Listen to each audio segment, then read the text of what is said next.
ঢাকা ৯ সংসদীয় আসনের স্বতন্ত্র প্রার্থী ডক্টর তাসনিম জারা ১২ ফেব্রুয়ারি জাতীয় নির্বাচনকে সামনে রেখে তার নির্বাচনে ইস্তেহার ঘোষণা করেছেন। শনিবার বিকেলে নিজের ভেরিফাইড ফেসবুক পেজে এই ইস্তেহার প্রকাশ করেন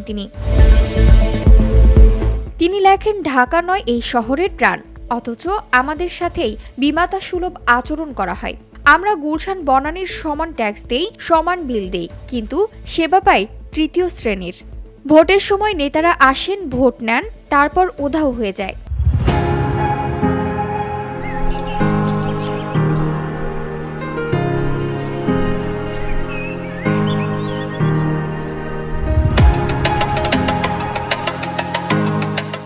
রাষ্ট্র আমাদের এটিএম মেশিন ভাবে।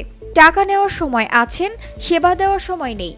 আমি পেশাদার রাজনীতিবিদ নই, আমি এলাকার মেয়ে। আমার কথা পরিষ্কার, ঢাকা ৯কে অবহেলার দিন শেষ। আমরা সমান ট্যাক্স দেই, আমাদের অধিকারও সমান। আমাদের ন্যায্য পাওনা এবার আমরা বুঝে নেব। তিনি আরও বলেন, আমার এলাকাবাসী, আপনাদেরকে একটা কথা বিশেষভাবে বলতে চাই। আমি কোনো পেশাদার রাজনীতিবিদ নই। জুলাই অভ্যুত্থানের পর স্বচ্ছভাবে রাজনীতি করার ও দেশ গড়ার একটা সুযোগ এসেছে, তাই রাজনীতিতে এসেছি। আমার এই ইস্তেহার কোনো গতানুগতিক ফাঁকা বুলি নয়, এটি আপনাদের সাথে আমার চুক্তি। আমি যা লিখেছি তা কিভাবে বাস্তবায়ন করব সেই পরিকল্পনা করেই মাঠে নেমেছি।